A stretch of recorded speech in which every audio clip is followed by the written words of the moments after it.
குடியரசுத் தலைவர் திரௌபதி முர்மு அவர்கள் தமிழ்நாட்டுக்கு வந்துட்டு போனாங்கல்ல, எதற்காக அப்படின்னு பாத்தீங்கன்னா வந்து முதுகலை பட்டம் வழங்குறதுக்காக. இந்த கடல்சார் பல்கலைக்கழகம் இருக்கு இல்லையா, சோ அந்த யூனிவர்சிட்டியில இருக்க மாணவர்களுக்காக பட்டம்லாம் அழிச்சிட்டு நன்றிலாம் சொல்லிட்டு பிரசிடென்ட் வந்து கிளம்பிட்டாங்க. பிரசிடென்ட் அவர்கள் வந்து புறப்படும் பொழுது முதல்ல ஒரு ஷால் ஒன்று கொடுத்தாரு. ஆமா, வரும்போது கொடுத்தாங்க, போகும்போது ஓகே பாய் பத்திரமா போயிட்டு வாங்க அப்படின்னு சொல்லி. என்ன சொன்னீங்க? வரும்போது ஷால் கொடுத்தாங்க, போகும்போது ஷால் கொடுத்தாங்க. இன்னொன்னு நோட் பண்ணலையே நீங்க? என்னது? எங்க இப்ப நீட்டுக்கு எதிராக கையெழுத்து வாங்கினாங்களே திமுக சார்பா, ஆமா அதையும் சேர்த்து கொடுத்திருக்காங்க, ஷாலோட ப்ரொபோசலையும் கொடுத்திருக்காங்க. ஓகே ஓகே மேடம் இது கொஞ்சம் கன்சிடர் பண்ணுங்க அப்படின்னு சொல்லி பார்த்து கையெழுத்து போட்டு நீங்களும் அனுப்பி விடுங்க. நாங்களும் கவர்னருக்கு நிறைய அனுப்பியிருக்கோம், நீங்க ஒரு வாட்டி பார்த்து என்னன்னு பார்த்து பண்ணுங்க மேடம் அப்படின்னு சொல்லி அனுப்பியிருக்காங்க. ஓகே. ஸோ முதல்வர் ஸ்டாலின் அவர்கள் வந்து கையெழுத்தெல்லாம் போட்டு அப்படிலாம் கொடுத்துருக்காரு. ஓகே, கல்யாண வீடு ஃபங்க்ஷனுக்கு வந்துருங்க. ஆமா, இப்ப நீங்க கல்யாண ஃபங்க்ஷன் அப்படின்னு சொல்லும் போது எதற்காக அந்த கல்யாண ஃபங்க்ஷனுக்கு வந்திருக்காங்க, யாரோட தான் இருக்கும் அப்படின்னு சொல்லணும் இல்லையா? சோ யாரு கல்யாண வீடு ஃபங்க்ஷன் அப்படின்னா, அதாவது திமுக முன்னாடி திமுகல நான் இந்த மாநகரத்தினுடைய மேயராக இருந்தப்போ 10 மேம்பாலங்களை போக்குவரத்து நெரிசல் அடிப்படையாக வச்சு கட்ட வேண்டும் என்று முடிவு செஞ்சு அதற்கான பணிகளை ஈடுபட்டோம், வேகப்படுத்தணும், விரைவுபடுத்தணும். ஆனால் 10 பாலங்களில் ஒரு பாலம் பெரம்பூரில் இருக்கக்கூடிய மேம்பாலம், அதில் கொஞ்சம் டெக்னிக்கல் ப்ராப்ளம் இருந்துச்சு. ஆனால் மிச்சம் இருக்கக்கூடிய 9 மேம்பாலங்களை குறித்த காலத்தில் மட்டுமல்ல, குறித்த காலத்திற்கு முன்பே கட்டி முடிச்ச பெருமை நமக்கு உண்டு. இந்த பிரிட்ஜ் கட்டதெல்லாம் வந்து ஊழல் பண்ணிட்டாங்கன்னு அதிமுக வழக்கெல்லாம் போட்டாங்கல்ல. ஆமா, அதாவது முதல்வர் அவர்கள் மேயரா இருந்தப்போ ஒரு கலைஞரை கைது செஞ்சப்போ அன்னைக்கு ஒரு பொதுநல வழக்காக நம்முடைய புருஷோத்தமன் அவர்கள் அன்றைக்கு அவர் தொடுத்தார். அப்ப வந்து வழக்காடினார்ல வழக்கறிஞர், ஆமா, அவர் ஃபேமிலி ஃபங்க்ஷன்ல தான் முதல்வர் வந்து பேசிட்டே இருக்கும் பொழுது ஒரு விஷயம் குறிப்பிட்டார். என்ன சொல்றாருன்னா, அங்க ஒருவர் பேசிக் கொண்டிருக்கிறார். ஆமா, பெரிய பெரிய பதவியில உட்கார்ந்துக்கிட்டு, அது பெரிய பெரிய மாளிகையில போய் உட்கார்ந்துக்கிட்டு, திராவிடனா என்ன, திராவிடனா என்ன, இப்போ நடந்திருக்க இந்த கல்யாணம் இதுதான் திராவிடம், திராவிடனா என்னன்னு ஒண்ணு கேட்க வச்சிருக்கு பாரு, அதுதான் திராவிடம். தமிழ்நாட்டிலே பல மாளிகை எல்லாம் இருக்கு. எப்படி வசந்த மாளிகை அந்த மாதிரி சொல்றீங்களா? படங்க அது, அந்த மாளிகை இருக்கு.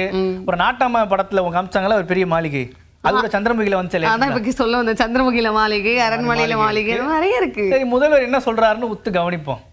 என்னை பொறுத்த வரைக்கும் அந்த புருடா விடுறாரு பாருங்க, திராவிடன் என்னன்னு கேட்கிறாரு பாருங்க, அவரே தொடர்ந்து இருக்கட்டும். அது நமக்கு இன்னொரு பிரச்சாரத்துக்கு வலுவாக சேர்ந்துக்கிட்டே இருக்கேன். நான் இங்கே இருக்கக்கூடிய ஒன்றிய அரசில் பொறுப்பில் இருக்கக்கூடிய பிரதமரை, உள்துறை அமைச்சராக இருக்கக்கூடிய அமித்ஷாவெல்லாம் கேட்டுக்கு வரும்போது தயவு செஞ்சு இங்கே இருக்கக்கூடிய ஆளுநரை மட்டும் என்றைக்கும் மாற்றிடாதீங்க. இந்த பார்லிமெண்ட் எலெக்ஷன் வரைக்கும் அது கொஞ்சம் இருக்கட்டும், மாத்திராதீங்க, அப்புறம் வருத்தப்படுவீங்கன்ற மாதிரி ஆளுநரை மாத்தாதீங்க. அவர் இருந்தாதான் அவர் நிறைய பேசுவாரு, எங்களுக்கு அப்பதான் வந்துட்டு எலெக்ஷன் நிறைய பாயிண்ட்ஸ் கிடைக்கும், பேச முடியும். நிறைய சுவாரஸ்யமான நிகழ்வுகள்லாம் அடிக்கடி நடக்குதுல்ல.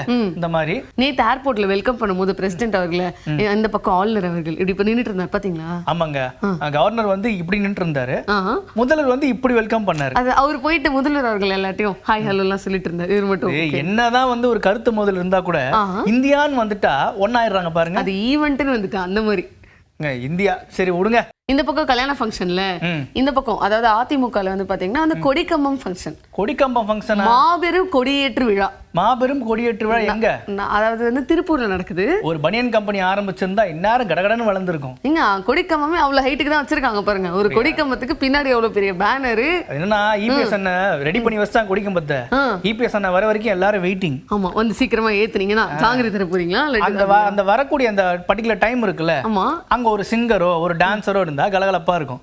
இந்த வாட்டி கொஞ்சம் சின்ன ஸ்டேஜ்ன்றதுனால தலைவரோட அந்த புகழ்ச்சிலாம் இருக்குல்ல, அண்ணன் எஸ்பி வேலுமணி அவர்கள் தலைமையில அவரு வரலாறு கொஞ்சம், இபிஎஸ் அண்ணன் வரலாறு கொஞ்சம், அண்ணன் வரதுக்குள்ள நம்மளை பத்தி கொஞ்சம் எல்லாம் பேசி முடிச்சப்ப இபிஎஸ் அவர்கள் வந்து இப்படி ஏத்துறாரு, கொடி ஏத்துறாரு கம்பத்துல. என்னதான் கம்பத்துக்கும் அண்ணனுக்கும் ஒத்து வரலனாலும் கம்பத்துல கொடி ஏத்துறாரு பாருங்க. இது இந்த தேனி பக்கத்துல இருக்க கம்பம் மாதிரி சொல்றீங்களா? நான் வந்து இந்த கம்பத்தை சொன்னேன்.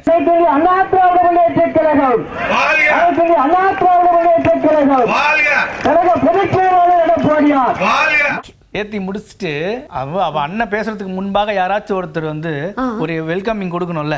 பொள்ளாச்சி ஜெயராமன் அவர்கள் அதாவது ஃபுல் ஸ்டெச்சில் கிட்டத்தட்ட மதுரையில் மாநாடு நடந்ததுல அந்த ஸ்டெச்சில் ஒரு ஓப்பனிங் கொடுத்தாரு. புரட்சித் தலைவர் எம்ஜிஆர், புரட்சித் தலைவர் அம்மா அவர்களுக்கு பிறகு வாழ்ந்து கொண்டிருக்க அண்ணன் எடப்பாடி அவர்கள் இங்கே உரையாற்றுவார்கள். இந்த நாடாளுமன்ற தேர்தலில் கழகத்தின் சார்பாக போட்டியிடுகின்ற கழக வேட்பாளருக்கு உங்களுடைய பொன்னான வாக்குகளை அளித்து மாபெர வெற்றியை தேடி தந்து இந்த விடியா திமுக ஆட்சியை அகற்றுவதற்கு இது ஒரு அடித்தளமாக இந்த தேர்தல் விளங்க வேண்டும் என்று கேட்டு. என்ன சொன்னீங்க? திருப்பி சொல்லுங்க. நானா அதான் சொன்னல, இது அது திருப்பி சொல்லுங்க. அதாங்க அது திருப்பி சொல்லுங்க. திருப்பி சொல்லவா? இது அது அந்த மாதிரி இல்லைங்க, அந்த திருப்பி இல்லையா? வந்து ஓபிஎஸ் அவர்கள் சிவகங்கையில மருது பாண்டியர்கள் அவர்கள் இருக்காங்க, அவருக்கு மரியாதை செலுத்தும் நிகழ்ச்சி ஓகே முடிச்சுட்டு வரும்போது அதாவது இபிஎஸ் அவர்கள் வந்து பிரதமர் வேட்பாளரா வந்துட்டு ஆகணும் அப்படின்னு சொன்னதுக்கு அண்ணாமலை அவர்கள் சிரிச்சிட்டாரு. அத பத்தி நீங்க என்ன சொல்றீங்க?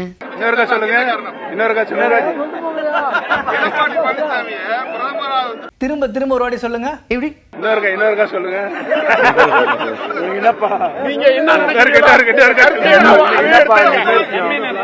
எங்க மர்க்கா ஒரு வாட்டி சொல்லுங்க. அதாங்க இபிஎஸ் அவர்கள் பிரதமர் வேட்பாளரா.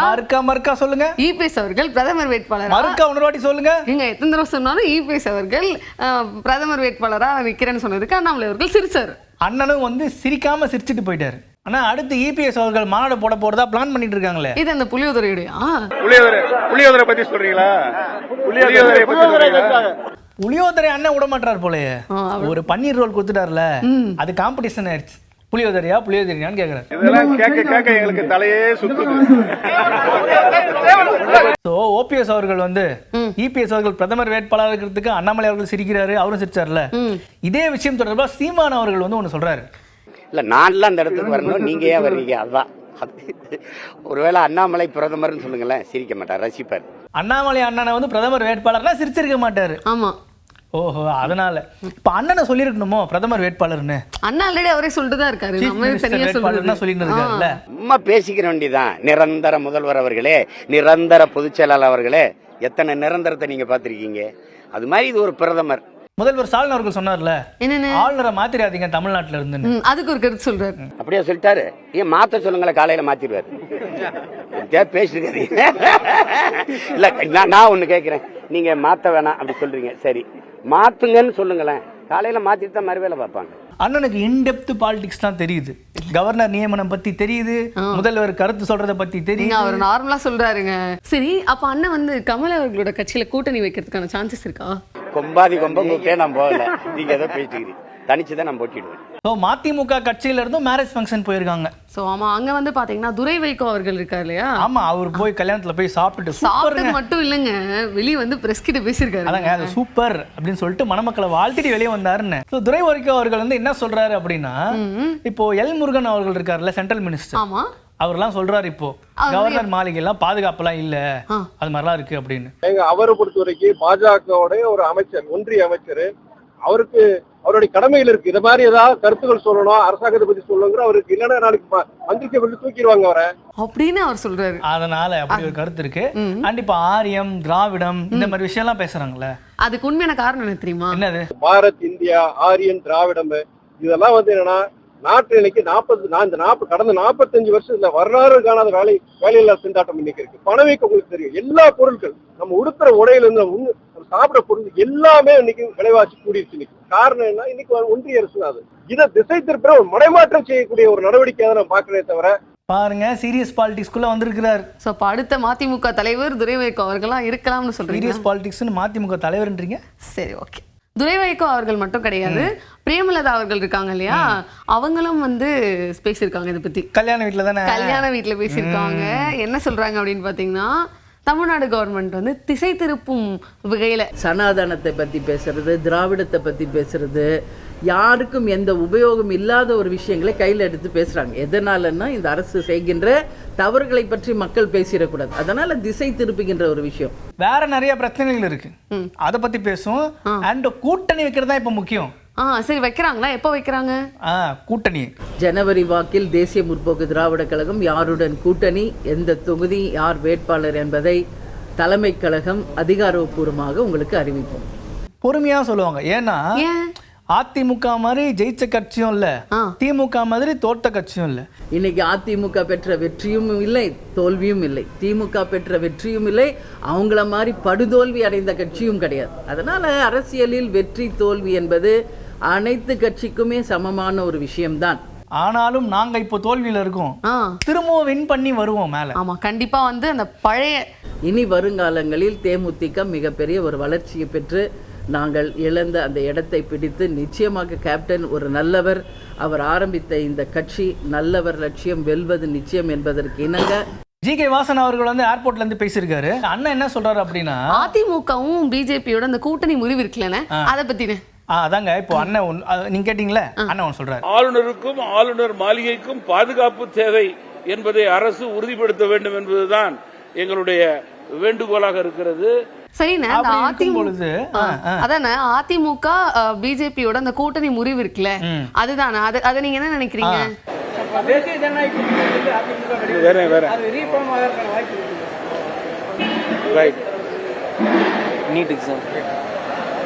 நீட் தேர்வு பிரச்சனையிலே ஓகே, ஆனா அந்த அதிமுக பிஜேபி கூட்டணி முறிவை பத்தி நான் என்ன சொல்றேங்கிறது சொல்றேன். இன்னைக்கு திமுக அரசு தமிழகத்திலே கொடுத்த வாக்குறுதிகளை நிறைவேற்றாத அரசாக வலம் வந்து கொண்டிருக்கிறது. நீங்க என்னமோ கேட்டீங்களே, அதாங்க அதிமுக பிஜேபி கூட்டணி முறிவு இருக்குல்ல, அதை பத்தி ஒரே லைன் தானே. ஆமா, வரட்டுமா?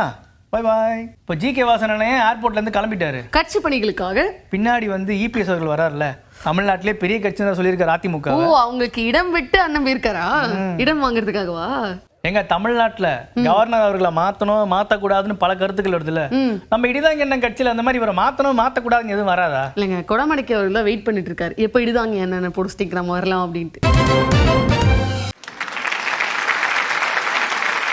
ஆனால் ஒன்றை மட்டும் கூறிக்கொள்ள ஆசைப்படுகின்றேன். கடலில் குளிக்க வேண்டும் என்று முடிவெடுத்து விட்டால் ஆழத்தை பார்த்திடாமல் குதித்திட வேண்டும். அதை விட்டுவிட்டு அலை ஓய்ந்த பிறகுதான் குளிப்பேன் என்று அடம் பிடித்தால் ஒரு நாளும் அலையும் ஓயாது, கொடைமடைக்கு குளிக்கவும் முடியாது. ஆக முடிவு எடுத்த பிறகு நாம் எடுக்கும் முடிவு எல்லாம் நமக்கு சாதகமாக வரும் என்பதை எதிர்பார்த்தும் எடுக்கக்கூடாது. அதனால் எதிர்பார்த்ததெல்லாம் இங்கு நடந்து விட்டால் எதிரிகள் என்பதே நமக்கு இல்லாமல் போய்விடுவார்கள்.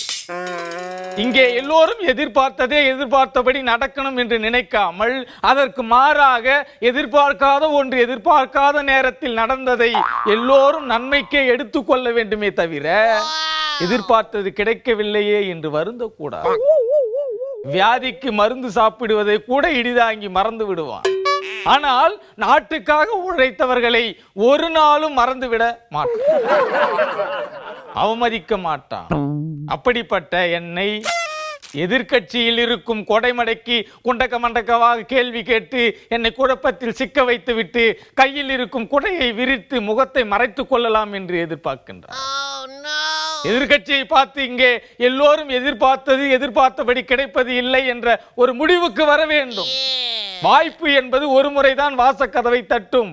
கிடைத்த வாய்ப்பை தக்க வைத்துக் கொள்வதுதான் வாய்ச்சொல் வீரனுக்கு அழகு. அதை விட்டுவிட்டு அரசன் எனக்கும் கிரீடம் வேண்டும், வீரன் எனக்கும் வாள் வேண்டும் என்று பிடிவாதம் கொண்டு வட்டமேஜை விவாதம் இங்கே நடத்தக்கூடாது. ஆளும் கட்சியின் பலம் தெரியாமல் மோதுவதும் ஆழ்கடல் என்று தெரியாமல் விழுந்த பிறகு கரையேற துடிப்பதும் எப்படி முடியாதோ அதுபோலத்தான் அரசியல் வாழ்க்கையும் உண்மைக்கு புறம்பாக கொடைமடைக்கியோட குரல் மேடைகளில் ஒலிக்கின்றது. அது மட்டும் இல்லாமல் சிலந்தி பின்னிய வலையில் சிங்கம் மாட்டிக்கொண்டு சித்திரவதைப்படுவதை போல கதையை சித்தரித்து பேசுகின்றார்.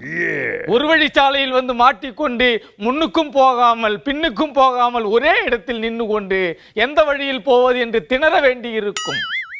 மேலும் கட்டம் போட்டு கட்டை உருட்டி பார்த்ததில் எந்த கட்டமும் கொடைமடைக்கு சாதகமாக இல்லை.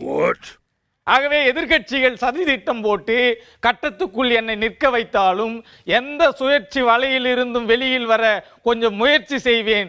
எழுச்சி நாயகனாக புரட்சி செய்ய வருவேன். அதற்கான பயிற்சியை எடுத்துக்கொண்டிருக்கிறான் இடிதாங்கி என்பதை உறுதியாக கூறிக்கொண்டு விடைபெறுகின்றேன். நன்றி, வணக்கம். We are back to cinema.